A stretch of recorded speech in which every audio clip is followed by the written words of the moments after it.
السلام علیکم۔ دریائے سونڈا کی پناہ گاہ تغرل کے لیے بہت بہتر ثابت ہوئی تھی۔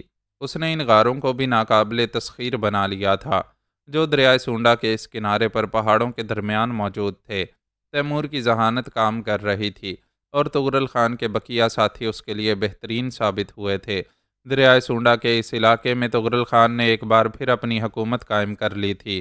جگہ ایسی تھی جو عام گزرگاہوں سے اتنے فاصلے پر تھی کہ اس کے لیے کوئی خطرہ نہیں تھا، تا وقت یہ کہ کوئی اس طرف آنے کی کوشش نہ کرے۔ تغرل خان کے تمام ساتھی اس سے پوری طرح تعاون کرتے تھے۔ کسی میں بھی اتنی مجال نہیں تھی کہ وہ تغرل خان کی کسی بات سے انحراف کرتا۔ تیمور تو تھا ہی اس کا دست راست۔ خوش بخت ایک نیم پاگل قسم کا آدمی تھا، جسے صرف وحشت و بربریت اور درندگی سے دلچسپی تھی۔ باقی رہے شیر خان اور مغل خان، تو ان کے لیے اس سے دلکش زندگی اور کوئی نہیں تھی۔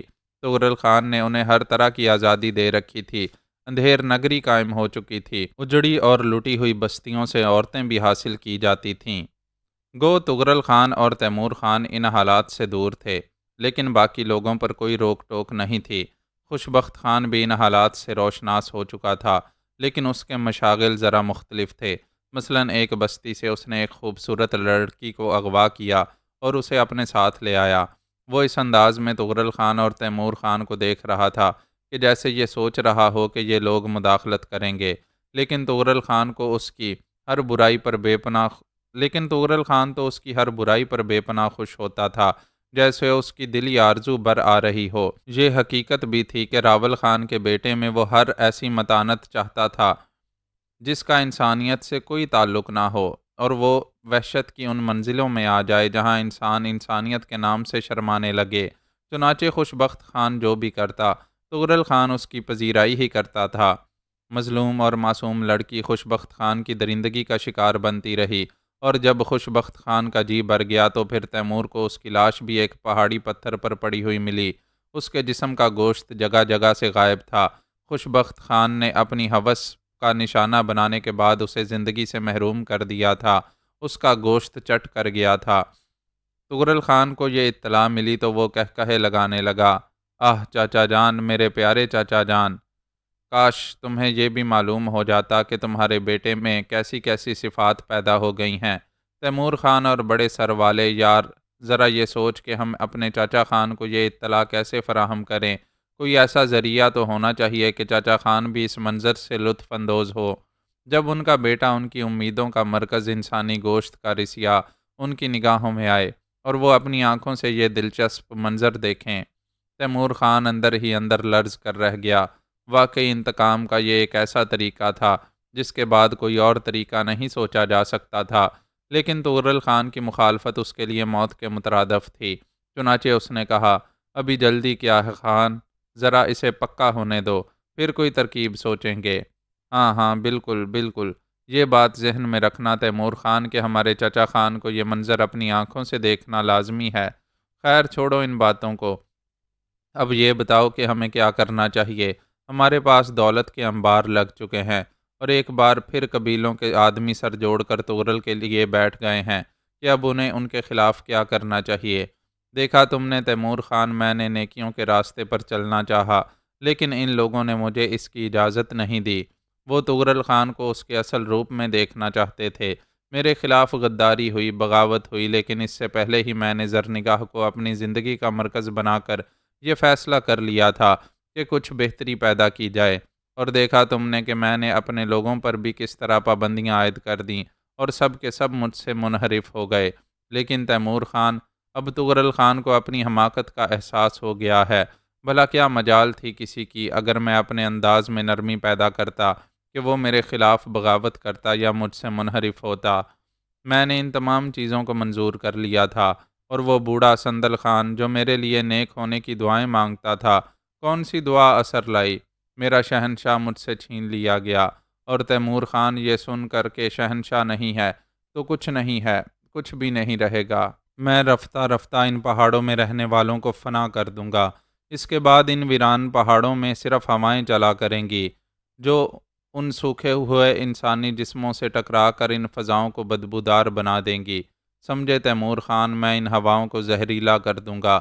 یہ میرا فیصلہ ہے، رفتہ میں ان سب کو فنا کر دوں گا، یا پھر اوئے تیمور خان، اوئے بڑے سر والے، ایک بات میرے ذہن میں آئی ہے، کیوں نہ ایسا کیا جائے؟ تیمور خان گہری نگاہوں سے طغرل خان کا جائزہ لے رہا تھا۔ اس میں کوئی شک نہیں تھا کہ طغرل خان کو اس نے ہمیشہ ہی ایک وحشی درندے کی صورت میں پایا تھا، لیکن بہر طور اس نے اپنے طور پر یہ محسوس کیا تھا، بلکہ حالات جاننے کے بعد اسے اس بات کا علم ہو گیا تھا کہ یہ درندہ تشکیل دیا گیا ہے۔ شاید یہ ایسا نہ ہوتا اگر اسے ابتدا ہی سے ان راستوں کا راہی نہ بنایا گیا ہوتا۔ طغرل خان کی پوری کہانی ہی تیمور خان کے علم میں آ چکی تھی۔ زارق خان کا مسئلہ بھی وہ سن چکا تھا۔ اس کے بعد اگر وہ اپنے دل میں تجزیہ کرتا تو اس بات کا اندازہ اسے ہو جاتا کہ طغرل خان بذات خود وہ نہیں بنا ہے جو نظر آتا ہے، بلکہ اسے بنانے کے لیے سخت محنت کی گئی ہے، اور اب جب کہ وہ سب کچھ بن چکا ہے تو پھر اسے نیکی کے راستوں پر واپس لانا کم از کم کسی انسان کے بس کی بات نہیں تھی۔ ہاں، شہنشاہ اور زرنگاہ اس کا ذریعہ بن سکتے تھے، لیکن تقدیر نے ان دونوں کو بھی اس سلسلے میں کامیابی سے ہمکنار نہ ہونے دیا۔ ایک ایسا شخص درمیان میں آ گیا جن کا ان معاملات سے کوئی تعلق نہیں تھا۔ پتہ نہیں شوگان شہنشاہ کو کیوں اغوا کر کے لے گیا ہے۔ بہر طور تیمور خان یہ بات جانتا تھا کہ اب طغرل خان کو صحیح راستوں پر واپس لانا ممکن نہیں ہے۔ ہاں، اگر شہنشاہ ہی کسی طرح اس کے پاس واپس پہنچ جائے تو ہو سکتا ہے طغرل خان ایک بار پھر انسان بن جائے، لیکن شہنشاہ، اس کی تلاش اب ناممکن معلوم ہوتی تھی۔ وہ طغرل خان کی صورت دیکھتا رہا، پھر طغرل خان نے کہا، سن، ہمیں بستی والوں کو ایک اطلاع فراہم کر دینی چاہیے۔ کیا طغرل خان؟ ان سے کہا جائے کہ وہ میرے شہنشاہ کو تلاش کریں، اسے تلاش کر کے میرے پاس لے آئیں، اور جس دن انہوں نے میرا شہنشاہ مجھے واپس دے دیا اس دن میں یہ سب کچھ ختم کر دوں گا۔ لیکن اگر ایسا نہ ہوا، شہنشاہ نہ ملا، تو ان سب کو اطلاع دے دی جائے کہ رفتہ رفتہ ان سب کو ختم کر دیا جائے گا۔ اگر شہنشاہ ان پہاڑوں میں نہ ہوگا تو یوں سمجھ لیا جائے کہ کچھ بھی نہ ہوگا۔ تیمور خان سوچتا رہا، پھر اس نے آہستہ سے کہا، اگر میں کچھ کہوں طغرل خان تو ہو سکتا ہے تجھے پسند نہ آئے۔ تیرا کہا اگر مجھے پسند نہ آیا تو میں اس کی تردید کروں گا۔ تو اس کے لیے پریشان کیوں ہوتا ہے تیمور خان؟ طغرل خان بولا، میں بھی یہی چاہتا تھا کہ تو اس بات کا وعدہ کر طغرل خان۔ سن طغرل خان، ان پہاڑوں میں رہنے والی کون سی بستی نے وہ جیالہ، وہ جوان پیدا کیا ہے جو تجھ سے تیرا شہنشاہ چھین لیتا؟ یہ کام ہمارے اندازے کے مطابق اس بحری قزاق کا ہے جو شہنشاہ کو لے کر نہ جانے سمندروں میں کہاں گم ہو گیا۔ یہ بستی والے اگر اس کے حصول کی کوششیں بھی کریں گے تو وہ تجھ سے زیادہ نہ ہوں گی جو تو نے اس کے لیے کر ڈالی ہیں۔ چنانچہ ان سے یہ کہنا تیرے لیے بے عزتی کے مترادف ہے۔ کیوں؟ لوگ سمجھیں گے کہ تو ایک زخمی ہے، اپنے بیٹے کے لیے سرگرداں ہے۔ یہ تیری ذات کی کمزوری کا ایک پہلو ہوگا جو ان کے ساتھ آئے گا۔ اور طغرل خان ہمیشہ فاتح رہا ہے، ایک مفتوح کی حیثیت سے وہ لوگوں سے فریاد کبھی نہیں کر سکتا۔ اگر تو یہ بات لوگوں سے کہے گا تو تیرا مذاق اڑایا جائے گا، اور میں چاہتا ہوں کہ کوئی ایسا نہ کر پائے۔ تیمور خان کی باتیں سن کر طغرل خان کسی سوچ میں گم ہو گیا، پھر اس نے گردن ہلاتے ہوئے کہا، کہتا تو ٹھیک ہے بڑے سروالے، واقعی یہ تو ایک طرح سے لوگوں نے سے میری درخواست ہو جائے گی، اور میں بھلا ان پہاڑوں کے رہنے والوں سے درخواست کروں گا؟ اسی لیے تو میں تجھ سے کہتا ہوں طغرل خان کہ ایسا کرنا مناسب نہیں ہے۔ اوئے تو پھر میں کیا کروں؟ زندگی مجھے بے مزہ معلوم ہوتی ہے۔ لوٹی ہوئی بستیوں سے دولت کے انبار لگتے جا رہے ہیں، اور میرے پاس اس دولت کا کوئی مصرف نہیں۔ میں کچھ بھی نہیں کر سکتا اس دولت سے۔ مغل خان اور شیرل کو میں نے اتنا دے دیا ہے کہ ان کی بستیاں مالا مال ہو گئی ہیں، اب انہیں مزید دولت کی خواہش بھی نہیں ہے۔ میں نے ان سے بات کی ہے، وہ یہ کہتے ہیں کہ یہ زندگی انہیں سرداروں کی زندگی سے کہیں زیادہ دلکش معلوم ہوتی ہے، اس میں وہ اپنی تمام آرزوؤں کی تکمیل کر پاتے ہیں۔ چنانچہ اب اس بستی کا بھی مسئلہ ختم ہو گیا ہے جو مغل خان اور شیرل خان کی بستی ہے۔ اب تو مجھے یہ بتا کہ اس دولت کا مصرف اور کیا ہوگا؟ کیا یہی کہ ہم اسے ان پہاڑوں میں رکھ کر قید کر دیں گے اور اس کی کوئی صورت سامنے نہیں آئے گی؟ تیمور خان کچھ سوچتا رہا، پھر اس نے کہا، اس کے لیے میں تجھے ایک اور تجویز پیش کرتا ہوں۔ طغرل خان، غور سے سن اور ذرا میری اس تجویز پر پوری طرح غور کر۔ میں سمجھتا ہوں کہ یہ تیرے مقصد کی مکمل طور پر تکمیل ہوگی۔ او بڑے سر والے، تو نے جس طرح زندگی بھر میری معاونت کی ہے، میں اسے دل کی گہرائیوں سے محسوس کرتا ہوں، اور بلا شبہ یہ بات کہہ سکتا ہوں کہ اس دنیا میں تجھ سے زیادہ میرا سچا دوست اور کوئی نہیں ہے۔ سن، رات کی تنہائیوں میں میرے سینے میں اضطراب کی لہریں اٹھتی ہیں۔ سن، میں قتل و غارت گری کرتا ہوں، لیکن میرا دل شہنشاہ کی یاد سے کبھی خالی نہیں ہوتا۔ میں راتوں کو سو نہیں پاتا، وہ مجھے یاد آتا ہے، لیکن میری سمجھ میں نہیں آتا کہ میری زندگی کا مصرف کیا ہے، اور ایسا نہ ہو کہ کسی وقت میرے دل میں رحم کا کوئی جذبہ جاگ اٹھے۔ شہنشاہ، جب تک مجھے نہیں مل جاتا، میرے دل و ذہن کو اس سلسلے میں تسکین نہیں ہو جاتی۔ میں اپنے آپ کو پرسکون نہیں کرنا چاہتا۔ مجھے کوئی ایسی ترکیب بتا، ایسی تجویز بتا بڑے سر والے، کہ میرے دل کو سکون مل سکے۔ کاش میں تیرے دل کے لیے سکون مہیا کر سکتا طغرل خان۔ سن، میری تجویز غور سے سن لے، اور اگر تو نے اس پر عمل کیا تو میں سمجھتا ہوں کہ تیری زندگی کا ایک مصرف ہو جائے گا۔ طغرل خان خاموشی سے تیمور کی صورت دیکھتا رہا۔ چند لمحوں بعد تیمور نے کہا، ہم ایک بستی بسائیں طغرل خان، جس کا نام شہنشاہ ہوگا۔ کیا؟ طغرل خان کی آنکھیں حیرت سے پھیل گئیں۔ ہاں طغرل خان، ایک ایسا علاقہ منتخب کر جو حسین ترین ہو لیکن ویران ہو۔ اس ویرانے میں ہم ایک نئی بستی تشکیل دیں گے اور اس کا نام شہنشاہ رکھیں گے۔ وہ ایک عالی شان اور مثالی بستی ہوگی۔ بستی مکمل ہو جائے گی تو ہم اس بستی کی تعمیر کرنے والوں کو وہاں سے نکال دیں گے۔ اس کے بعد ان پہاڑی قبیلوں میں اعلان کریں گے کہ جو اس بستی میں آ کر آباد ہو جائے گا اور شہنشاہ کی سرداری قبول کر لے گا، اسے طغرل خان کی پناہ حاصل ہوگی۔ اسے پہاڑوں میں کسی دقت کا سامنا نہیں کرنا پڑے گا، اور شہنشاہ بستی میں ہماری لوٹی ہوئی تمام دولت صرف ہو جائے گی۔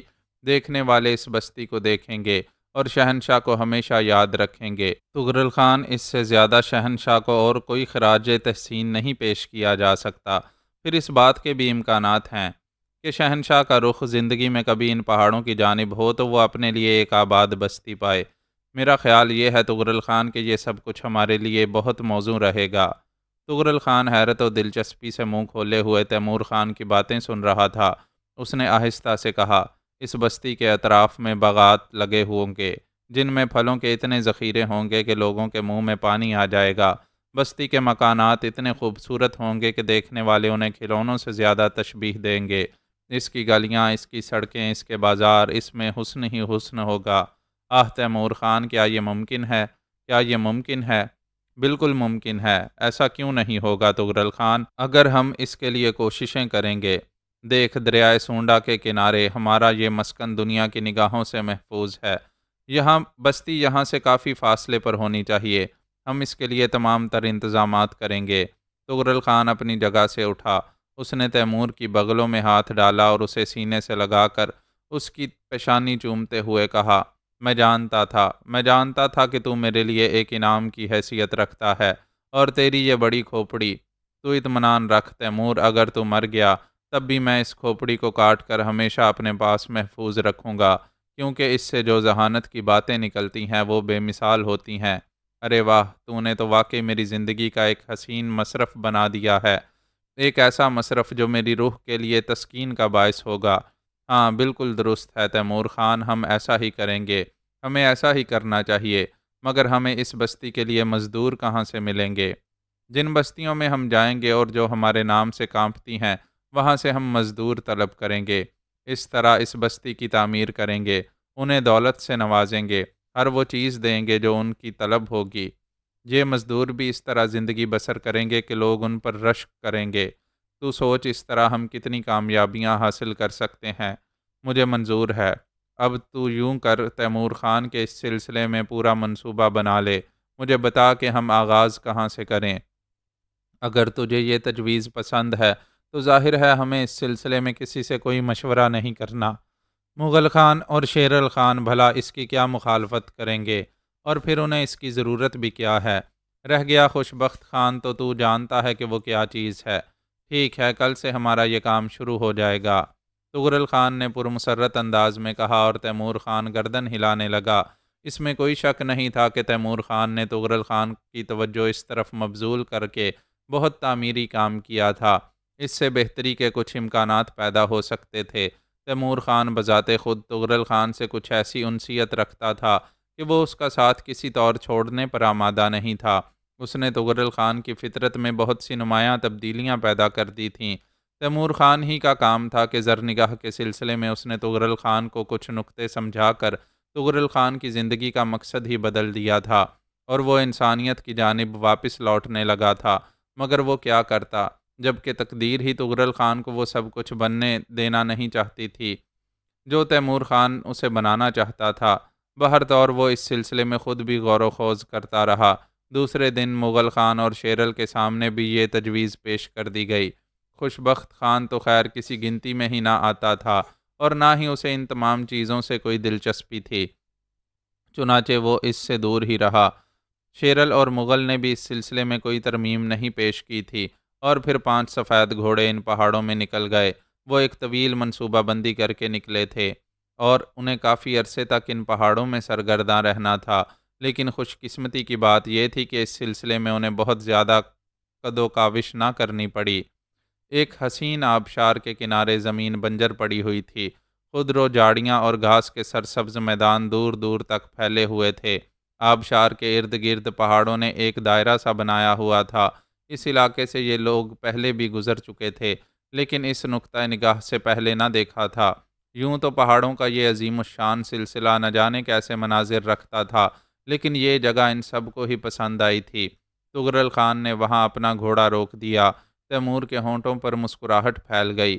پھر اس نے آہستہ سے کہا، میں جانتا تھا کہ خان کہ تو اس علاقے کو پسند کرے گا۔ او بڑے سر والے دیکھ، ذرا یہاں کے سبزہ و زار دیکھ۔ پہاڑیاں تک یہاں سے ہری سبز ہو رہی ہیں، اور یہ آبشار، میرا خیال ہے یہاں کے بسنے والوں کے لیے پانی کی کوئی کمی نہ ہوگی۔ کتنا بڑا آبشار ہے اور کتنی دور تک چلا گیا ہے۔ میں سمجھتا ہوں کہ یہ جگہ ہمارے مقصد کے لیے موزوں ترین ہے، اور پھر یہاں گزرگاہیں بنانے میں بھی ہمیں کوئی دقت نہ ہوگی۔ کیا خیال ہے تیرا اس علاقے کے بارے میں؟ نہایت موزوں جگہ ہے تغرل خان، میں سمجھتا ہوں کہ ہمیں اس کی حد بندی کر لینی چاہیے۔ تو پھر شروع ہو جا۔ ہم پہلے یہ فیصلہ کریں گے کہ ہماری اس آبادی کی وسعت کیا ہوگی، اور ہم اس میں مزید ترقی دینے کے لیے کون کون سی جگہ منتخب کر سکیں گے۔ تغرل خان کو یہ بہترین مشغلہ مل گیا تھا۔ تیمور، مغل اور شیرل، حد یہ کہ خوشبخت خان بھی اس کام میں مصروف ہو گئے تھے۔ چھوٹے چھوٹے پتھروں کے انبار جمع کیے گئے، اور انہیں برابر چن کر بستی کی حد بندی کی گئی، جس میں پورے 2 دن خرچ ہو گئے۔ بہت وسیع اور عریض بستی تھی۔ تغرل خان نے اس میں آباد ہونے والوں کے بارے میں اندازہ لگایا۔ ایک ایسی جگہ بھی چھوڑی گئی تھی جہاں اگر مزید آبادی کے لیے ضرورت پیش آئے تو وسعت کر لی جائے۔ باقی علاقے کو سرسبز و شاداب بنانے کے لیے وہاں درختوں کی حد بندی کی گئی، اور باغات کے لیے الگ جگہ منتخب کی گئی۔ کھیتوں کے لیے ہموار میدانی راستوں کا انتخاب کیا گیا، جنہیں قابل کاشت بنانے کے لیے شدید محنت کی ضرورت تھی، اور یہ کام طویل ترین تھا، اور اس کی تکمیل میں نہ جانے کتنی دولت اور کتنا وقت لگ جاتا۔ تغرل خان دلچسپی سے ان تمام چیزوں میں حصہ لیتا رہا تھا۔ وہ اپنے ہاتھوں سے ایک ایک پتھر چن رہا تھا۔ بعض اوقات اس کی آنکھوں میں آنسوؤں کی نمی بھی دیکھی جاتی تھی، کیونکہ یہ بستی شہنشاہ کے نام پر آباد ہوئی تھی، اور شہنشاہ اس کی نگاہوں سے ایسا اوجل ہوا تھا کہ اب اس کی صورت بھی تصور سے دور ہوتی جا رہی تھی۔ ایک دن تغرل خان نے تیمور سے پوچھا، اب تیرا کیا منصوبہ ہے بڑے سر والے؟ یہ بتا، اس بستی کی تعمیر کے لیے ہمیں آدمیوں کی ضرورت پیش آئے گی۔ انہیں مہیا کرنے کا جو طریقہ کار تو نے منتخب کیا تھا، اس کا آغاز کس طرح ہوگا؟ تیمور کچھ سوچنے لگا، پھر اس نے کہا، ابھی اس آغاز میں ہمیں کافی وقت لگ جائے گا تغرل خان۔ میرے ذہن میں بہت دن سے یہ بات تھی، اور اس سلسلے میں مجھے ایک بستی کا نام یاد آ رہا ہے، اور شاید تو نے بھی اس کے لیے کچھ الفاظ ادا کیے تھے۔ اس بستی کا نام شارما ہے، کچھ یاد آیا؟ مجھے یاد آ گیا، بلا شبہ اس کے مکانات حسین ترین تھے۔ ارے واہ بڑے سر والے، تو نے تو ایک بہترین طریقہ کار سوچا ہے۔ ہاں، مجھے وہ بستی یاد ہے، شارما ہی تھا اس کا نام، اور اس کے سردار کا نام غالباً غلام شاہ تھا۔ بالکل بالکل تغرل خان، میں اسی کی بات کر رہا ہوں۔ شارما بستی کو تعمیر کرنے والے اسی بستی کے لوگ ہوں گے۔ اگر میں کوشش کروں تو وہاں ان لوگوں کا پتہ چلا سکتا ہوں جنہوں نے شارما کی تعمیر میں نمایاں کام انجام دیے تھے۔ بہت عمدہ، بہت ہی خوب۔ بے شک ہمیں شارما بستی کا رخ کرنا چاہیے۔ تو پھر اب یہاں کا کام مکمل ہو گیا ہے۔ تغرل خان، ہمیں ایک طویل ترین فاصلہ طے کرنا ہوگا شارما تک پہنچنے کے لیے۔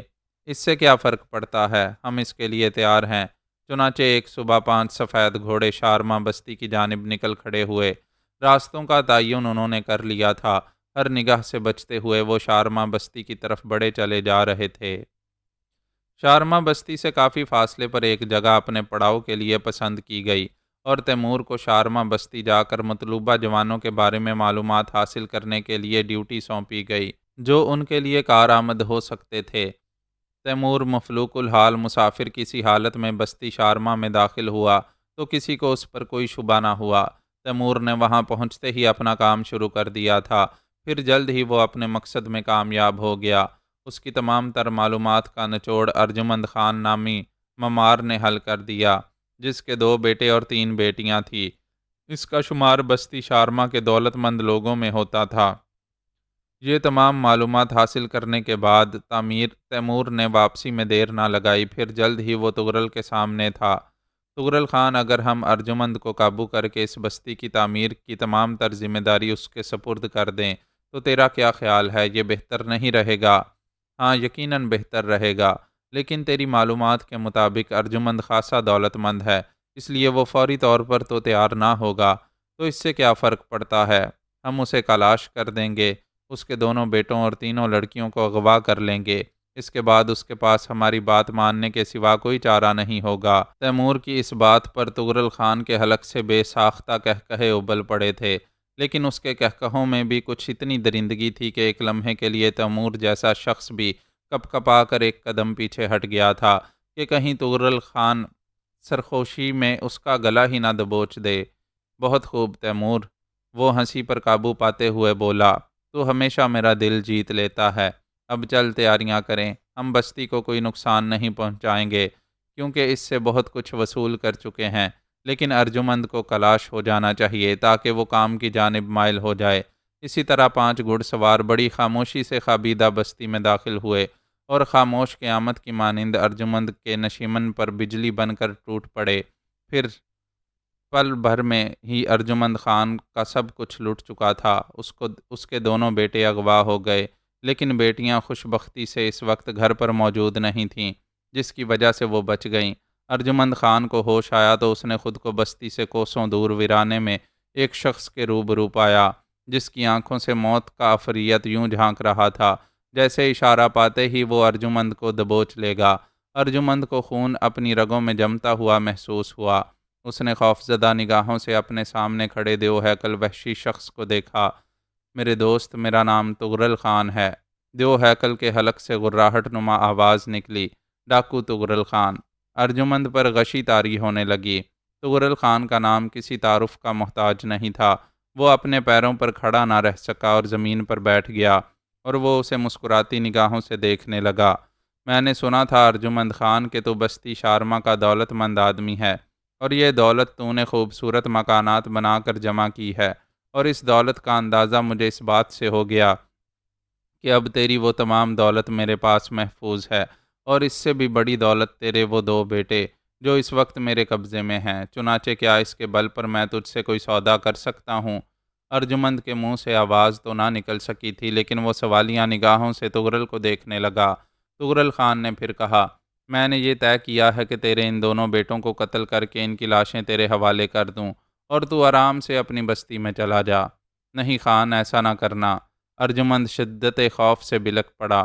میری زندگی بھر کی کمائی یہی 2 بچے ہیں۔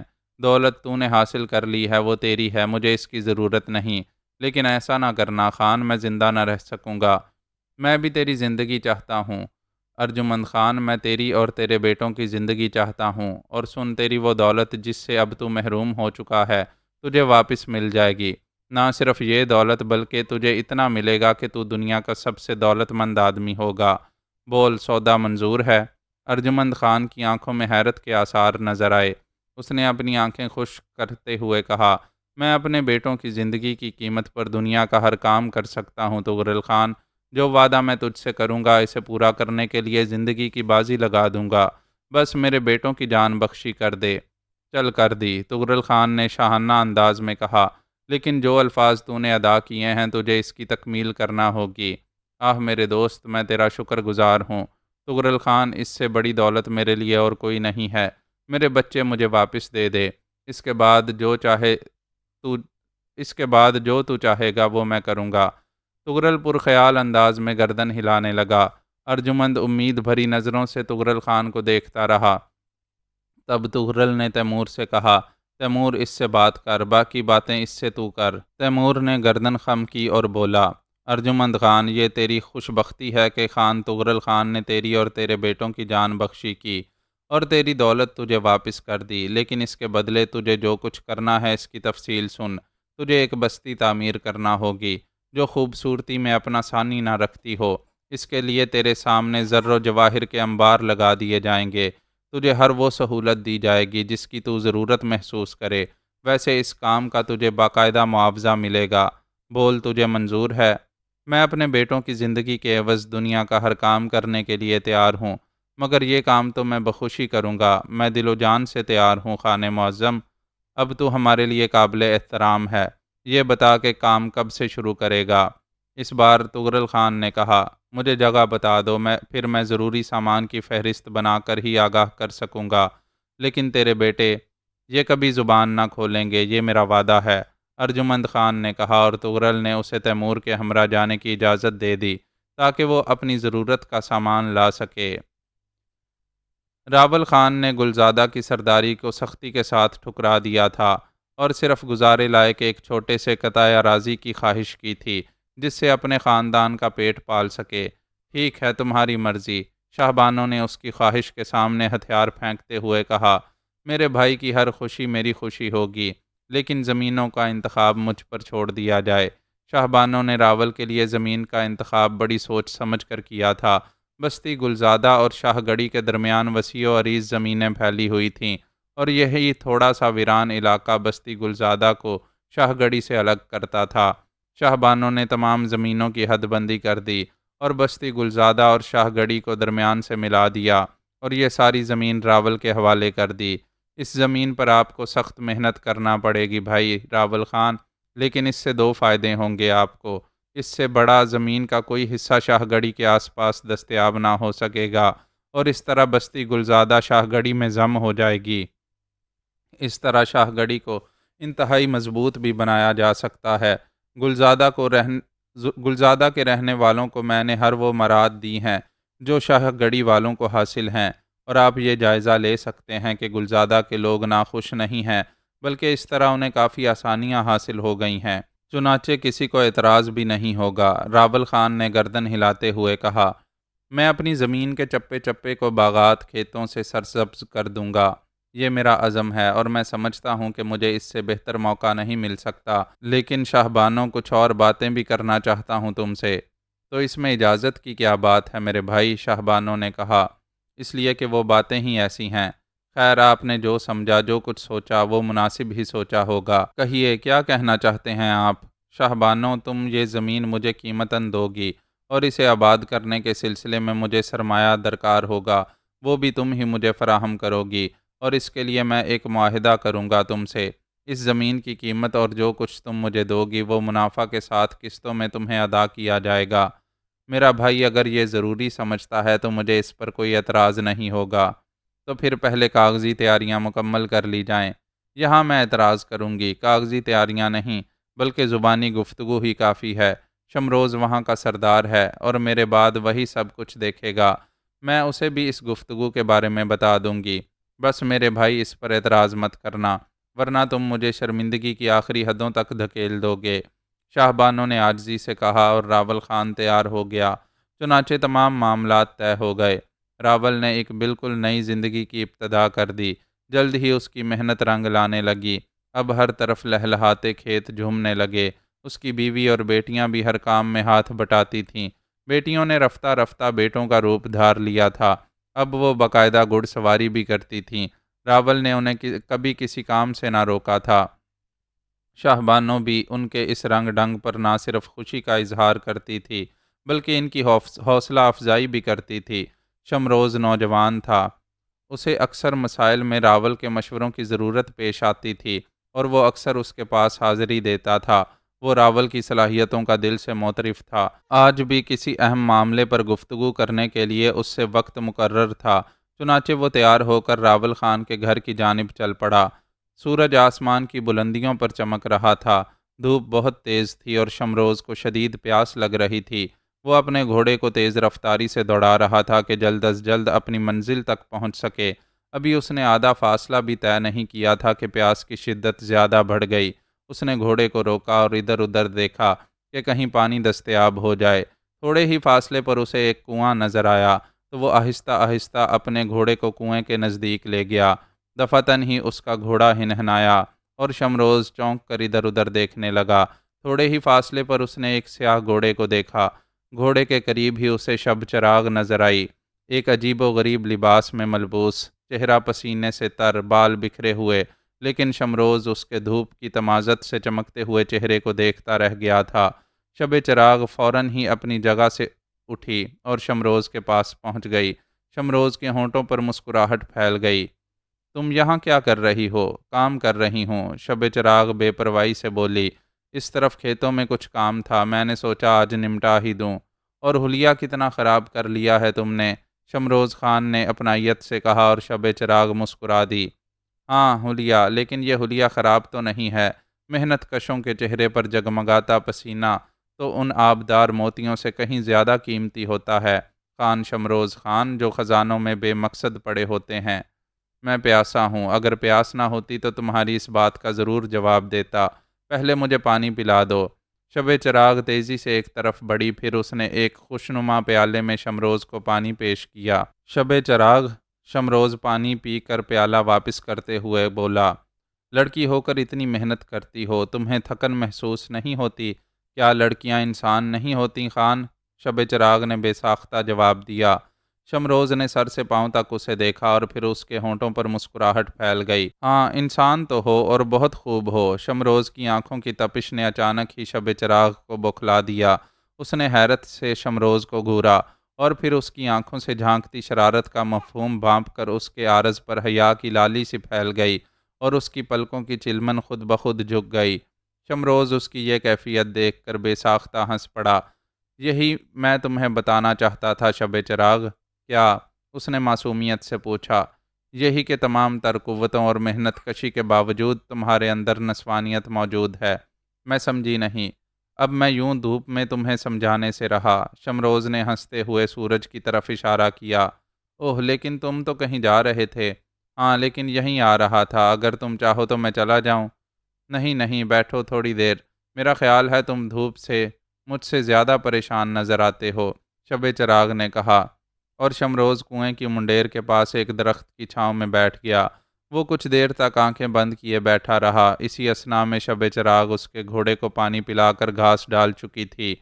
شمروز کافی دیر تک اس سے اس کی دلچسپی کی باتیں کرتا رہا اور شب چراغ بڑے معصومانہ انداز میں اس کی باتوں کا جواب دیتی رہی، لیکن کوئی بات تھی جو شمروز کے ہونٹوں تک آتے آتے رہ جاتی تھی اور وہ کوشش کے باوجود شب چراغ سے کچھ نہیں کہہ پا رہا تھا۔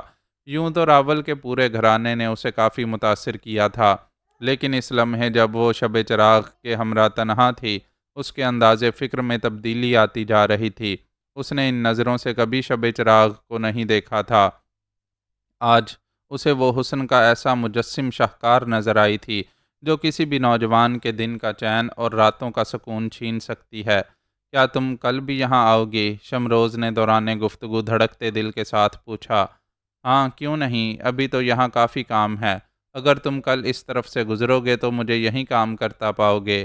شب چراغ نے بڑی معصومیت کے ساتھ اپنے کل کے پروگرام سے آگاہ کر دیا اور پھر چونکتے ہوئے بولی، ارے تمہیں تو بابا سے ملنے جانا تھا۔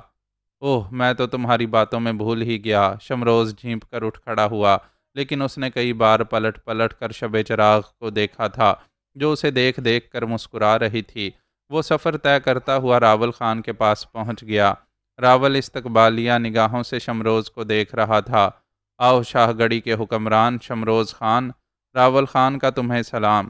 شمروز مسکراتا ہوا اس کے پاس پہنچ گیا۔ آؤ بیٹھو، کیسے آنا ہوا؟ راول نے پوچھا تو شمروز اسے اپنی آمد کی وجہ بتانے لگا، لیکن اس کا ذہن بھٹکا بھٹکا سا تھا۔ آنکھوں میں ایک ہی تصور بار بار ابھر آتا تھا، حالانکہ اس نے شب چراغ کو بارہا دیکھا تھا، لیکن آج اس کی کیفیت نہ جانے کیا تھی۔ ناصر افضال کو اس معاملے میں جتنا خود سے لڑنا پڑا تھا، شاید پوری زندگی میں کبھی انہیں ایسی مشکل کا سامنا نہیں کرنا پڑا تھا۔ تاہم ان کی فطرت ذرا مختلف تھی، اور وہ اپنے فرض کی ادائیگی کے سلسلے میں انتہا پسند تھے اور بڑے سے بڑا نقصان برداشت کرنے کے لیے تیار رہتے تھے۔ شوگان کے معاملے میں بھی انہوں نے ایسا ہی کیا تھا۔ اس سلسلے میں وہ اپنی اکلوتی بیٹی سرخاب کے جذبات کو بھی خاطر میں نہ لائے تھے، لیکن اب انہوں نے سرخاب کو کسی نہ کسی طرح منا لیا تھا، اور اس کے بعد بیگم کو بھی ساتھ لے کر شوگان کی کوٹھی کی جانب چل پڑے۔ سرخاب کسی بت کی مانند خاموش تھی، اس کا چہرہ تاثر سے عاری تھا، اور اس کے ذہن میں نہ جانے کیا کیا سوچیں رقصاں تھیں۔ تھوڑی دیر کے بعد ناصر افضال کی کار شوگان کی کوٹھی کے آہنی گیٹ میں داخل ہو گئی۔ کوٹھی پر ایک عجیب سی ویرانی مسلط تھی، کچھ ملازمین صحن میں کام کرنے میں مصروف تھے۔ ناصر افضال نے کار جو ہی پورٹیکو میں روکی، وہ مؤدب انداز میں قریب آ گئے۔ وستونیا موجود ہیں؟ ناصر افضال نے اترتے ہوئے پوچھا۔ نہیں صاحب جی، وہ تو ہسپتال میں ہیں۔ اوہو، خیریت؟ کیا بات ہے؟ جواب میں ملازموں نے عجیب سی نگاہوں سے انہیں دیکھا تھا۔ اتنی بات تو وہ بھی جانتے تھے کہ اس کوٹھی کو اجاڑنے والا یہی شخص ہے، تاہم ملازم تھے، کوئی تلخ بات نہیں کہہ سکتے تھے۔ ان میں سے ایک نے کہا، بی بی صاحبہ ابھی تک بے ہوش ہیں صاحب، ہوش نہیں آیا۔ او مائی گاڈ، کون سے ہسپتال میں ہیں وہ؟ ناصر افضال نے تشویش بھرے انداز میں کہا، اور ملازم نے ہسپتال کا نام بتا دیا۔ ناصر افضال فوراً ہی گاڑی میں بیٹھ گئے تھے۔ انہوں نے اپنی بیگم کو بھی اشارہ کیا۔ سرخاب کی کیفیت کچھ اور خراب ہو گئی تھی۔ ناصر افضال ہونٹ بینچے خاموشی سے کار ڈرائیو کرتے ہوئے کوٹھی سے باہر آئے، اور پھر انہوں نے اس کا رخ ہسپتال کی جانب کر دیا۔ دفتن ہی سرخاب درد بھرے لہجے میں بولی، ڈیڈی مجھے وہاں نہ لے جائیے پلیز، میں آپ کی منت کرتی ہوں، مجھے وہاں نہ لے جائیے۔ ناصر افضال کے جبڑے بنچ گئے اور انہوں نے کہا، سرخاب بیٹی، حالات سے منہ موڑنا بزدلی کی علامت ہے، تمہیں اپنے آپ کو مضبوط رکھنا ہوگا۔ میں نے جو کچھ تم سے کہا ہے، اس میں میرا ساتھ دو۔ دیکھو تم ابھی نو عمر ہو، صورتحال کو نہیں سمجھتی، میں بھی انسان ہوں، جانور نہیں ہوں، میں بھی ان احسانوں کا بدلہ ادا کرنا جانتا ہوں۔ لیکن تم صرف ایک بات سوچو سرخاب، اگر میں اپنے فرض سے چشم پوشی کرتا تو میرا ضمیر کبھی مجھے معاف نہیں کرتا۔ سرخاب، ہر آدمی کے ساتھ بہت سے مسائل ہوتے ہیں، میں امتحان میں آ پڑا ہوں بیٹی، اگر تم نے ہی میرا ساتھ چھوڑ دیا تو پھر میں کس کے سہارے اپنے ان امتحانات سے گزروں گا؟ حوصلہ رکھو، ہر قسم کے حالات کا مردانہ وار سامنا کرنے کی ہمت پیدا کرو۔ سرخاب نے کوئی جواب نہیں دیا، اس کے چہرے پر اضطراب نظر آ رہا تھا۔ سپازیا کی مسلسل بے ہوشی کا سن کر وہ اور پریشان ہو گئی تھی۔ کار تھوڑی دیر بعد ہسپتال میں داخل ہو گئی۔ ناصر افضال کے لیے یہ معلوم کرنا مشکل نہیں تھا کہ سپازیا کس جگہ ہے۔ اس نے ایک بار پھر بیٹی کو ہمت کی تلقین کی، بیوی کو ساتھ لیا، اور تھوڑی دیر کے بعد وہ اس کمرے میں داخل ہو گئے۔ سب سے پہلی نگاہ بستر کے قریب بیٹھے وستونیا پر پڑی، جو ایک کرسی پر بیٹھا ہوا تھا۔ اس کے قریب ہی سپازیا بستر پر دراز تھی۔ البتہ تیسری شخصیت ناصر افضال کے لیے اجنبی تھی، لیکن سرخاب کا دل اس شخصیت کو دیکھ کر دھک سے رہ گیا تھا۔ یہ فیروزہ تھی۔ اچانک ہی اسے احساس ہوا کہ فیروزہ کی یہاں موجودگی بے معنی نہیں ہو سکتی۔ لیکن فیروزہ؟ ناصر افضال آگے بڑھے۔ وستونیا نے اسے دیکھ لیا، وہ عجیب سے انداز میں کھڑا ہو گیا تھا۔ ناصر افضال خاموشی سے قدم بڑھاتا ہوا سپازیا کے قریب پہنچ گیا اور سپازیا کا چہرہ دیکھنے لگا۔ دو ڈاکٹر ناصر افضال کے عقب میں آ گئے تھے۔ ناصر افضال سپازیا کو دیکھتا رہا، پھر اس نے ڈاکٹروں کی طرف رخ کر کے کہا، ڈاکٹر، یہ مسلسل بے ہوشی کیا خیال ہے آپ کا؟ کسی طرح خطرناک تو نہیں ہو سکتی؟ ہم لوگ آخری کوشش کر رہے ہیں، پتہ نہیں ہمیں اس میں کامیابی حاصل ہوگی یا نہیں۔ میں اس سلسلے میں آپ کے سربراہ سے گفتگو کرنا چاہتا ہوں۔ ڈاکٹر عثمان دوپہر کو 2 بجے آتے ہیں جناب۔ اب تو آپ کی ان سے کل ہی ملاقات ہو سکتی ہے، یا پھر ان کی رہائش گاہ پر مل لیں۔ ویسے یہ نہیں کہا جا سکتا کہ وہ اس وقت کہاں مل سکیں۔ ٹھیک ہے، میں اس سلسلے میں کارروائی کر لوں گا، ناصر افضال نے کہا، اور پھر وستونیا کی طرف دیکھنے لگا۔ ہیلو وستونیا، کیسے ہو بیٹے؟ وستونیا کے چہرے پر تلخ مسکراہٹ پھیل گئی۔ اس نے آہستہ سے کہا، بہت اچھا ہوں افضال صاحب، بالکل ٹھیک ہوں، آپ دیکھ رہے ہیں مجھے؟ ناصر افضال نے اس کے لہجے میں چھپے طنز پر کوئی رد عمل ظاہر نہ کیا۔ اور ایک ٹھنڈی سانس لے کر ڈاکٹر کی طرف رخ کر کے بولے، آپ لوگ جائیے، مجھے گفتگو کرنا ہے۔ میرا خیال ہے ڈاکٹر صاحب آپ ابھی ان خاتون کو رہائی کی اجازت نہیں دیں گے، میرا مطلب ہے یہاں سے جانے کی اجازت۔ سوال ہی نہیں پیدا ہوتا، کیوں ایسی کیا ضرورت پیش آ گئی؟ نہیں نہیں، میں پولیس کے آفیسر اعلیٰ کو آگاہ کرنے کے لیے یہ بات پوچھ رہا تھا۔ ظاہر ہے انہیں ابھی کچھ اور گرفتاریاں بھی کرنا ہوں گی۔ بحری قزاق شوگان کی بیوی اور اس کا بیٹا بھی تو ان کی لسٹ پر موجود ہوگا، وستونیا نے کہا۔ ناصر افضال ڈاکٹروں کی طرف رخ کر کے بولے، آپ لوگ جائیے پلیز۔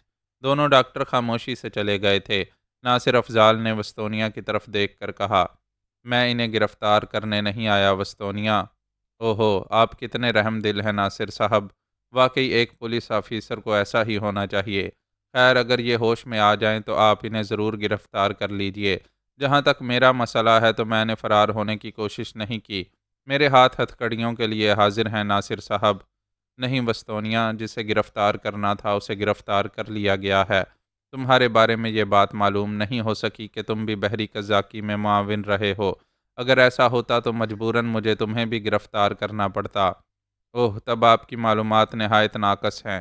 میں نے اپنے باپ کے ساتھ کئی بحری جہازوں کو لوٹا ہے، میرے ہاتھوں کئی قتل ہو چکے ہیں۔ آپ یقین کیجئے افضال صاحب، میں یہ بیان عدالت میں بھی دینے کے لیے تیار ہوں۔ میں جانتا ہوں تمہارے احساسات کیا ہیں۔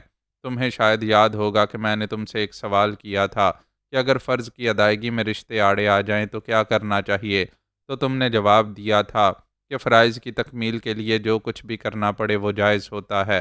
یاد ہے، یہی کہا تھا نا تم نے؟ دراصل میں ایک سیدھا سادہ نوجوان ہوں، لچھے دار باتیں میری سمجھ میں نہیں آتی ناصر صاحب، اسی لیے اس وقت آپ کی بات نہیں سمجھ سکا تھا۔ آپ ایک گراؤنڈ بنا رہے تھے اور میں بڑی سادگی سے یہ سوچ رہا تھا کہ آپ نے مجھ سے صرف ایک سوال کیا ہے۔ اگر آج یہ سوال تم سے دوبارہ کروں وستونیا تو تم کیا جواب دو گے؟ یہ کوئی امتحان گاہ نہیں ہے کہ سوال و جواب کا سلسلہ شروع کر دیا جائے۔ میری ماں زندگی اور موت کی کشمکش میں مبتلا ہے اور اس کا سبب آپ کی ذات ہے۔ میری نگاہوں میں آپ کی جو اہمیت ہو سکتی ہے آپ خود تصور فرما سکتے ہیں۔ ان حالات میں نہ میں آپ کے کسی سوال کا جواب دینا چاہتا ہوں اور نہ ہی مجھے یہ پسند ہے کہ آپ یہاں قیام فرمائیں۔ ہاں، اگر آپ ایک پولیس آفیسر کی حیثیت سے اپنے کچھ قانونی فرائض پورے کرنے آئے ہیں تو میں ایک شریف شہری کی حیثیت سے کوئی مزاحمت نہیں کروں گا۔ اگر میری ماں کو لے جانا ہے تو اسے اسی حالت میں لے جائیے، مرنا تو ہے اسے، ہسپتال میں نہ صحیح لاک اپ میں مر جائے گی۔ آپ کی ہر خواہش کی تکمیل ہمارا فرض ہے، اس لیے کہ قانون ہمیں یہی سکھاتا ہے۔ وستونیا، میرے جسم پر اس وقت وردی نہیں ہے، میرے تم سے تعلقات رہے ہیں، تم میرے محسن ہو، تم نے میری زندگی بچائی ہے۔ میں اپنی ڈیوٹی سے ہٹ کر انسانی ہمدردی اور تم سے محبت کے تحت اپنی بیوی اور بیٹی کے ساتھ یہاں آیا ہوں۔ میں اس بات کا خواہش مند ہوں کہ تمہاری پریشانیوں میں تمہارا حوصلہ بڑھاؤں۔ بہت ظریف فطرت کے مالک ہیں آپ، پہلے پریشانیاں نازل کرتے ہیں اور اس کے بعد ان میں ہاتھ بٹانے کے لیے اپنی پیشکش کرتے ہیں۔ بھائی سرخاب، تم نے اپنے ڈیڈی کی یہ صفت مجھے بتائی نہیں تھی۔ بہر طور آپ انتہائی خوش نصیب ہیں کہ آپ کو سرخاب جیسی صاحبزادی نصیب ہوئیں جو آپ کے فرائض کی ادائیگی کے لیے بڑی ہمت اور محنت کے ساتھ کام کرتی ہیں۔ معمولی بات نہیں ہے۔ میں اپنے آپ کو بالکل بیوقوف نہیں سمجھتا، بلکہ میرا خیال ہے کہ میری ذہانت بہت سے لوگوں کی زبان پر ہے، لیکن سرخاب صاحبہ کے ہاتھوں میں اپنی شکست تسلیم کرتا ہوں۔ انہوں نے بڑی ذہانت سے آپ کے منصوبے کی تکمیل میں آپ کی مدد کی، مجھے اپنی دوستی کے جال میں پھانسا اور میرے گھر تک رسائی حاصل کر لی۔ میں سمجھ ہی نہ سکا کہ سرخاب کا اصل مقصد کیا ہے۔ میں تو یہی سمجھتا رہا کہ ہمارے درمیان دوستی کا رشتہ ہے۔ میں یہ بھول گیا تھا کہ وہ پولیس آفیسر کی بیٹی ہیں اور افسر اعلیٰ کو تفتیش کے لیے انہیں اعلیٰ کار بنانے کی ضرورت پیش آ گئی ہے۔ سرخاب صاحبہ، میری طرف سے آپ کو آپ کے ڈیڈی کی کامیابی پر مبارکباد۔ سرخاب بدستور بت بنی کھڑی تھی۔ فیروزہ خاموشی سے یہ تمام گفتگو سن رہی تھی، اس نے اپنی جگہ سے جنبش بھی نہیں کی تھی۔ وستونیا کہنے لگا، ناصر صاحب، آپ نہ تو مجھے گرفتار کرنے آئے ہیں نہ میری ماں کو، تو اس کے بعد میں معلوم کر سکتا ہوں کہ یہاں آپ کی آمد کا مقصد کیا ہے؟ دیکھو وستونیا، بات اب بدتمیزی کی حد میں داخل ہو گئی ہے۔ میں اب بھی یہی الفاظ کہوں گا کہ شوگان کو گرفتار کرنا میرا فرض تھا اور انسانی رشتوں سے تمہاری مدد کرنا مجھ پر اتنا ہی فرض ہے جتنا کہ پہلے تھا۔ میری خواہش ہے کہ تم مجھے اپنی مشکلات بتاؤ۔ میری سب سے بڑی مشکل اس وقت آپ کی یہاں موجودگی ہے۔ اس مشکل کا حل مجھے پیش کر دیجئے۔ میں آپ کو یہاں دیکھ کر سخت ذہنی اذیت کا شکار ہوں مسٹر ناصر افضال۔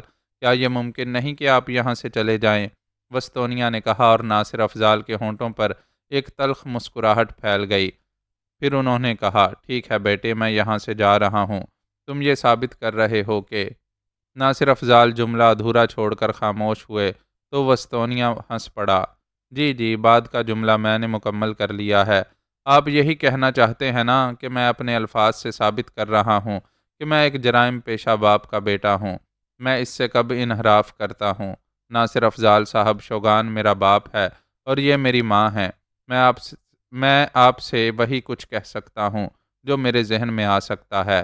خیر، میں نے آپ سے اپنا مقصد بیان کر دیا، باقی جیسا آپ مناسب سمجھیں۔ آپ صاحب اقتدار ہیں، نہ ہوتے تو میرے باپ کے ہاتھوں میں ہتھ کڑیاں ڈال سکتے تھے۔ تم نے ابھی تک اس مسئلے پر ٹھنڈے دل سے غور نہیں کیا۔ جی جی ناصر افضال صاحب، آپ نے جو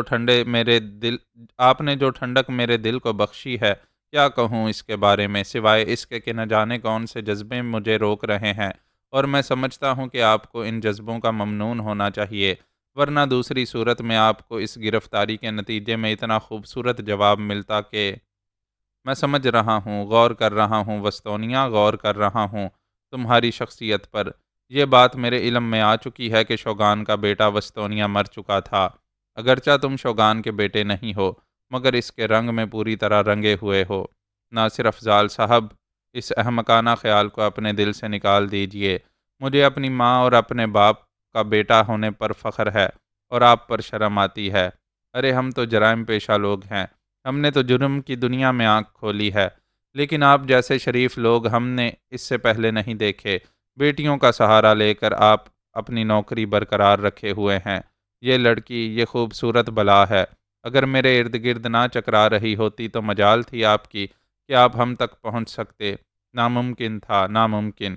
بہرحال آپ کا ذریعہ معاش آپ کو مبارک، اور ہماری بدماشی ہمیں مبارک۔ جائیے، بہتر یہی ہے کہ آپ یہاں سے چلے جائیے۔ میں تھوکتا ہوں آپ پر اور آپ کے اس طریقہ کار پر جس کے تحت آپ نے شوگان جیسے آدمی پر ہاتھ ڈالا۔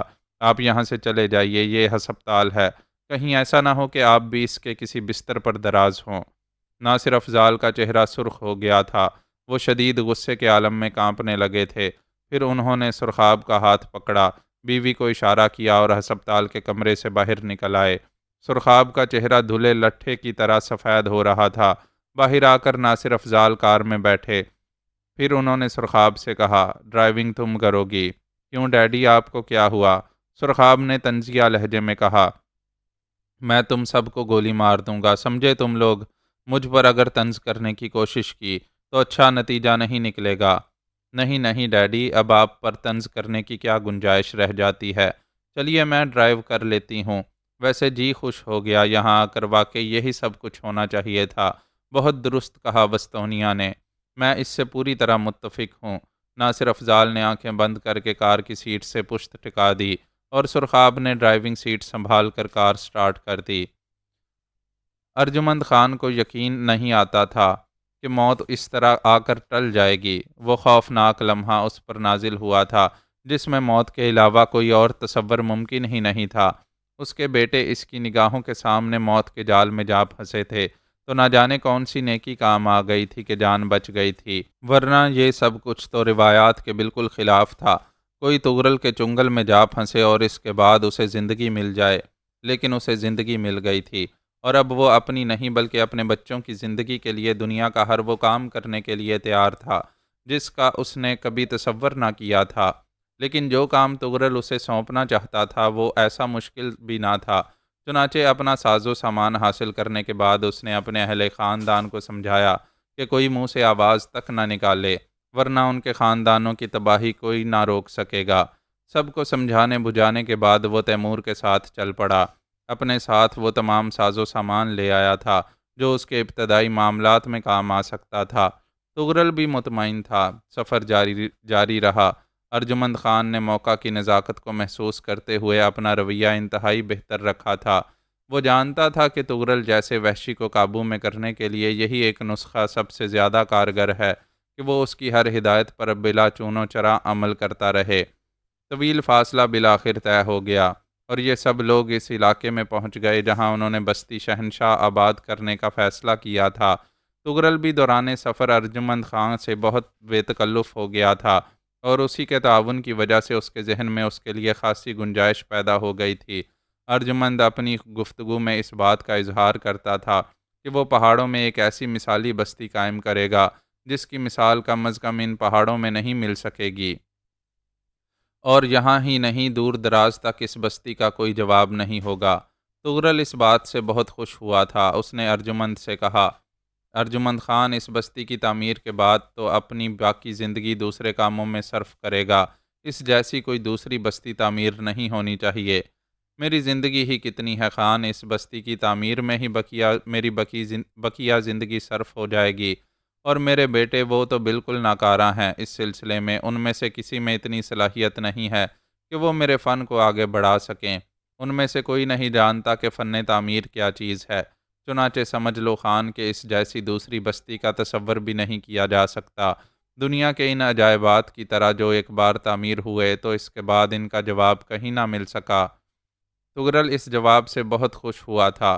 بہرطور ارجمند خان نے یہاں پہنچنے کے بعد تغرل کی ہدایت کے مطابق ابتدائی کام شروع کر دیا۔ اسے اپنے معاملات میں کوئی دقت پیش نہیں آئی تھی۔ کوئی ضرورت ہوتی تو تیمور یا کوئی اور نکل جاتا اور وہ ضرورت پوری کر لاتا۔ البتہ اس دوران سب سے زیادہ بے چین خوشبخت خان تھا، جسے اس تعمیر سے کوئی دلچسپی نہ تھی۔ وہ ان دنوں بہت مرجھایا ہوا سا تھا۔ اس نے ایک دن تغرل سے کہا، خان، مجھے یہاں کیوں قید کیا گیا ہے؟ تم جانتے ہو کہ میں اپنی طلب پوری کیے بغیر جی نہیں سکتا۔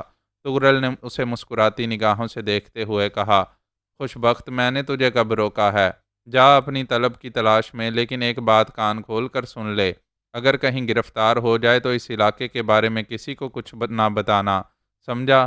ایسا ہی ہوگا، تم فکر مت کرو خان، خوشبخت نے کہا۔ تغرل کو اس بات کی فکر نہیں تھی کہ خوشبخت کے ذریعے کوئی نقصان بھی پہنچ سکتا ہے۔ وہ تو اس وقت دیوانہ ہو رہا تھا۔ چشم تصور سے اس نے بستی شہنشاہ آباد دیکھی تھی اور اس میں شہنشاہ کے نام کو گونجتے ہوئے محسوس کیا تھا۔ نہ جانے کیا تصورات تھے اس کے ذہن میں۔ ادھر ارجمند خان نے بستی کا نقشہ کچھ ہی دنوں میں تیار کر لیا اور اس کے بعد اس نے تمام تخمینے لگائے اور کام کے آغاز کے بارے میں بتایا کہ کس طرح اسے کام شروع کرنا ہے۔ اس نے کہا، خان، یہاں پانی تو وافر مقدار میں موجود ہے۔ اس کے علاوہ پہاڑی پتھر اور دوسری اشیاء بھی جو تعمیر کے سلسلے میں کام آ سکتی ہیں۔ میں نے گلیوں، سڑکوں اور بازاروں کے نقشے بھی ترتیب دے دیے ہیں۔ اب ہمیں کام کا آغاز کرنے کے لیے افرادی قوت کی ضرورت ہے۔ ارجمند، ہمیں یہ لوگ کہاں سے مل سکیں گے؟ سنو خان، میں بستی شہنشاہ کی تعمیر کو ایک شاہکار بنانا چاہتا ہوں۔ تقریباً 40 افراد تو خود میری بستی میں موجود ہیں جو یہاں بخوشی کام کرنے کے لیے تیار ہو جائیں گے، کیونکہ اب وہاں وہ بے روزگاری کا شکار ہیں۔ لیکن خان، ان کے اخراجات۔ ارجمند نے ڈرتے ڈرتے جملہ ادھورا چھوڑ دیا۔ تم اس کی فکر نہ کرو ارجمند خان، تغرل اس کی بات کا مطلب سمجھتے ہوئے بولا۔ ہم لوگ یہاں تمہاری ضرورت کے سامان کے اتنے انبار لگا دیں گے کہ تمہیں ان کی حفاظت کرنا مشکل ہو جائے گا۔ تو بس ٹھیک ہے خان، میں اپنی دیانتداری کا سب سے پہلا ثبوت یہ دینا چاہتا ہوں کہ میں اپنے خاندان کو یہاں لے آؤں گا۔ ہم لوگ سب سے پہلا مکان تعمیر کرنے کے بعد اپنے بچوں کو وہاں منتقل کر دیں گے اور اس کے بعد ہمیں دوسرے لوگوں کو لانا ہوگا جو یہاں کام کریں۔ یہ افراد جو میں اپنے ساتھ لے کر آؤں گا خوشی سے آ جائیں گے، اور اس کے لیے تمہیں مجھ پر بھروسہ کرنا ہوگا، یا پھر ایسا کرو کہ تیمور خان یا کسی اور شخص کو میرے حوالے کر دو، میں اس کے ساتھ ان لوگوں کو لے کر آؤں گا۔ ارجمند، تم تیمور کو ساتھ لے جا سکتے ہو، اور تم سے یہ کہنے کی ضرورت نہیں کہ تغرل بدعہدی کی سزا کیا دیتا ہے۔ میں چاہتا ہوں خان کہ تم مجھ پر مکمل اعتماد کرو، کیونکہ اب اس بستی سے مجھے بھی دلچسپی پیدا ہو گئی ہے۔ ارجمند خان نے کہا، میں تم پر اعتماد کرتا ہوں تیمور، تم اگر چاہو تو مغل خان کو بھی اپنے ساتھ لے جاؤ۔ تغرل نے تیمور کو حکم دیا۔ تیمور اس کے لیے تیار ہو گیا۔ تغرل اور شیرل یہاں رہ گئے اور ارجمند تیمور اور مغل خان کے ساتھ اپنے سفر پر روانہ ہو گیا۔ دراصل ارجمند نے بھی اندازہ لگا لیا تھا کہ تغرل کے پنجہ ستم سے بچنا ممکن نہیں ہے، اور اس کا ایک ہی طریقہ ہے کہ وہ اس کے ساتھ تعاون کرے۔ تغرل کی کہانیاں وہ اچھی طرح سن چکا تھا، اور اس نے یہ اندازہ لگا لیا تھا کہ تمام قبائل متحد ہو کر بھی تغرل کو کوئی نقصان نہیں پہنچا سکتے تھے، تو اس کی کیا مجال ہے کہ وہ کوئی غلط طریقہ کار اختیار کر کے اپنے خاندان کو تباہی کی دعوت دے۔ ارجمند جلد ہی اپنی بستی پہنچ گیا۔ اس نے نہایت خاموشی سے اپنا کام تمام کیا، اور پھر بے شمار ساز و سامان کے ساتھ اور کسی کو اطلاع دیے بغیر ان تمام افراد کو لے کر واپس چل پڑا۔ تیمور اور مغل اس کی بھرپور نگرانی کر رہے تھے۔ لاتعداد گھوڑے پہاڑوں میں دوڑتے رہے۔ تمام انتظامات ارجمند خان نے ہی کیے تھے، اور اپنے اہل خانہ کو اس نے بتایا تھا کہ وہ ایک بڑے کام میں مصروف ہو گیا ہے، چنانچہ وہ لوگ اطمینان سے رہیں۔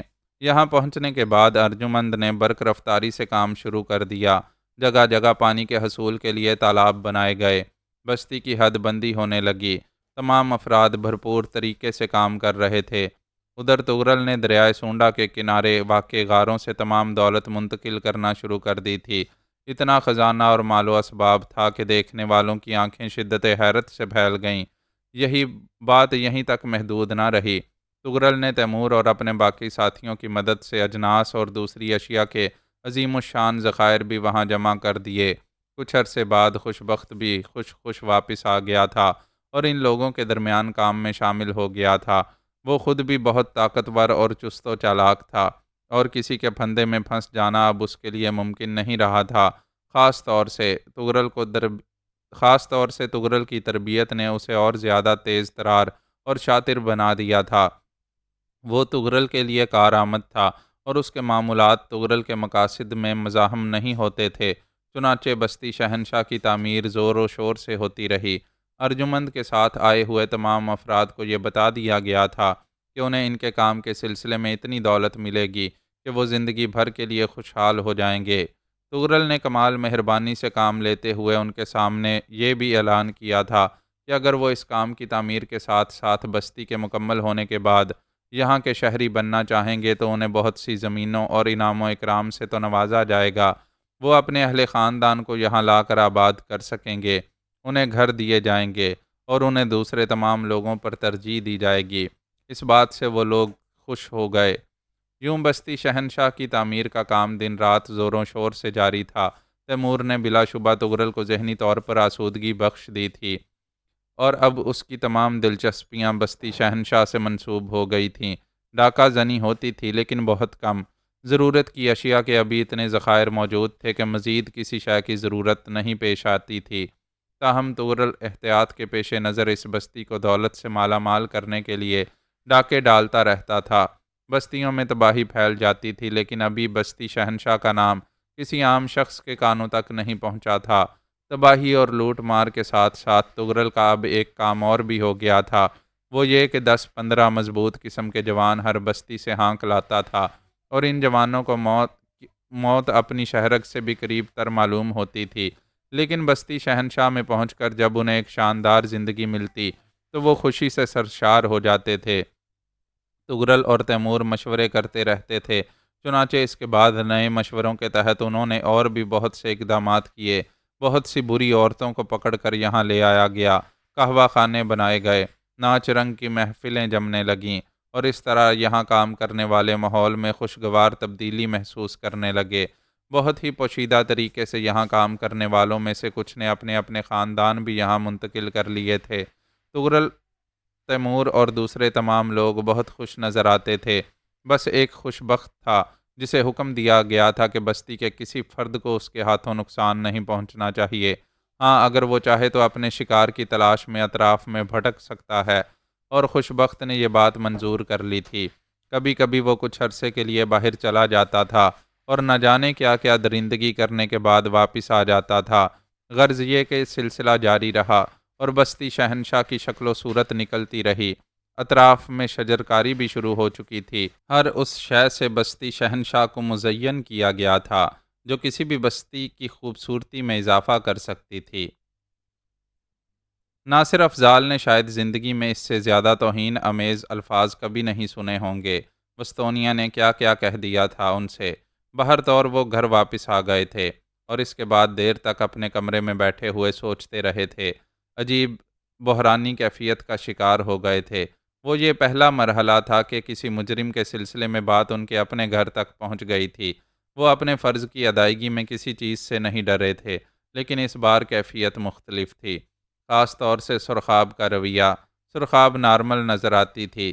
وہ ڈرائیونگ کرتی ہوئی گھر واپس آئی تھی اور اس کے بعد وہ اپنی ماں کے پاس بیٹھی رہی تھی۔ گھر کے تھوڑے سے معمولات میں بھی اس نے دلچسپی لی تھی۔ نہ جانے اس کے ذہن میں کیا سمائی تھی۔ وہ دن گزر گیا، دوسرا اور تیسرا دن بھی گزر گیا۔ اس دوران شوگان کے سلسلے میں بڑی زبردست کارروائیاں ہو رہی تھیں۔ کئی ممالک کے نمائندے حکومت سے ملاقات کر چکے تھے۔ ایک ملک نے تو درخواست کی تھی کہ شوگان کو اس کے حوالے کر دیا جائے۔ اسے شوگان کے ہاتھوں شدید نقصان اٹھانے پڑے تھے، لیکن اس بات کو منظور نہیں کیا گیا۔ ہاں، ان لوگوں کو اجازت دے دی گئی کہ وہ شوگان کے خلاف مقامی عدالت ہی میں اپنے اپنے ثبوت پیش کر دیں۔ ابھی تک شوگان کی طرف سے کسی خاص رد عمل کا اظہار نہیں ہوا تھا۔ رانا جمال نے اس سلسلے میں اپنی خدمات پیش کی تھیں، لیکن اس ملاقات سے یہ اندازہ ہو گیا تھا کہ شوگان اعتراف جرم کرنا چاہتا ہے۔ بعد میں انہوں نے بستونیا سے کئی ملاقاتیں کی تھیں اور کہا تھا کہ وہ کسی طرح اپنے باپ کو یہ بیان دینے کے لیے تیار کرے کہ وہ شوگان نہیں ہے، تو کیس میں کچھ کمزوری پیدا کی جا سکتی ہے، کوئی نکتہ نکالا جا سکتا ہے، لیکن وستونیا نے اس بات سے معذوری کا اظہار کیا تھا۔ سپازیا اسی طرح بے ہوش تھی۔ ڈاکٹروں کو اس بات پر حیرت تھی کہ ان کے خیال کے مطابق سپازیا کو یہ طویل بے ہوشی موت کی طرف لے جانے والی ہے، لیکن نہ جانے کیوں وہ زندہ تھی۔ اس کے اعضاء بالکل اسی طرح منجمد تھے جیسے روز اول، لیکن ان میں زندگی اس طرح دوڑ رہی تھی جیسے دن۔ غرض غرض یہ کہ معاملات یوں ہی چل رہے تھے۔ فیروزہ اپنے طور پر آخری کوششوں میں مصروف تھی اور اس میں کوئی شک نہیں کہ اسے کامیابی نزدیک سے نزدیک تر آتی محسوس ہو رہی تھی۔ اول تو وستونیا اس کا منظور نظر تھا، دوم یہ کہ وستونیا کے نام کے ساتھ سنہرا مستقبل وابستہ تھا، سوم یہ کہ رانا جمال نے یہ بات کھل کر کہہ دی تھی کہ وستونیا کسی بھی طور قانون کی گرفت میں نہیں آتا، اسے کوئی نقصان نہیں پہنچنے پائے گا۔ خود ناصر افضال نے شوگان کے بارے میں جو رپورٹ تیار کی تھی، اس میں وستونیا یا سپازیا کے ملوث ہونے کا کوئی امکان نہیں تھا۔ ناصر افضال نے مقدمہ باقاعدہ داخل عدالت کر دیا۔ شوگان کو جیل کی کوٹھڑی سے نکال کر کمرہ عدالت میں لایا گیا۔ اس روز وستونیا کو خاص طور سے رانا جمال اور رانا اقبال اپنے ساتھ لے گئے تھے۔ ویسے بھی باپ کے مقدمے میں اس کی ضرورت محسوس کی جاتی ہے۔ مقدمہ پیش کیا گیا اور اس کے بعد وکیل سرکار نے پولیس کی رپورٹس کی روشنی میں شوگان پر الزامات عائد کیے۔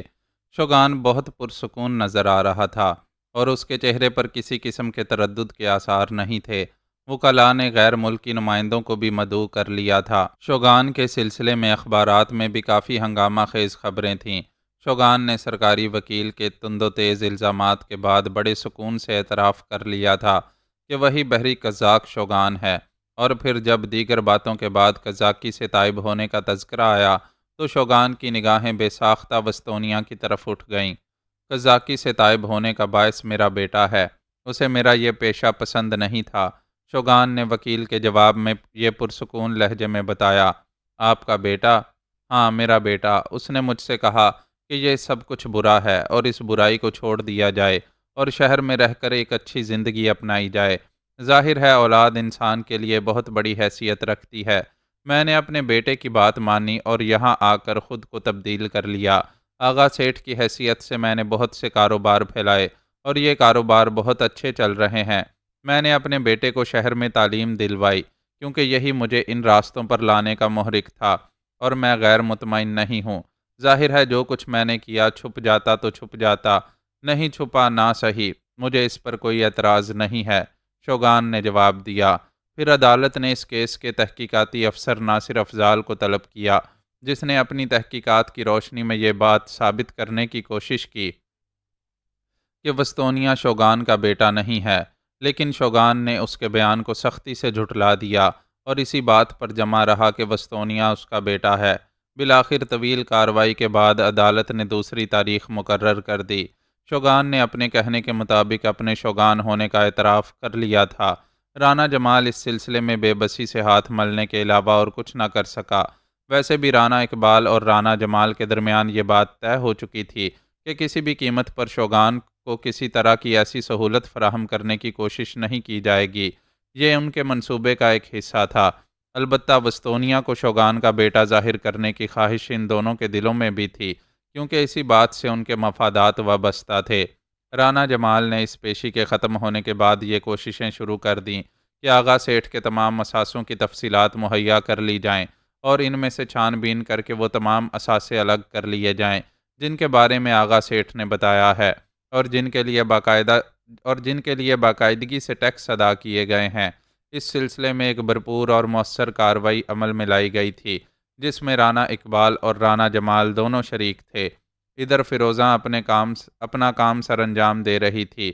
در حقیقت فیروزہ کے دل میں یہ تصور تو نہیں تھا کہ وستونیا کے ساتھ ایک بڑی دولت بھی اس کے پاس آ رہی ہے، کیونکہ رانا اقبال بھی ایک ذی حیثیت کاروباری شخص تھا اور فیروزہ کو ایک بہتر زندگی گزارنے میں کبھی کوئی مشکل نہیں پیش آئی تھی۔ لیکن وستونیا کا حصول اس کی زندگی کی سب سے بڑی آرزو بن چکا تھا اور وہ اسی کے لیے اتنی محنت کر رہی تھی۔ والدین کو اس انداز میں اس نے راضی کر لیا تھا، چنانچہ اب اس کے راستے آسان سے آسان تر ہوتے جا رہے تھے۔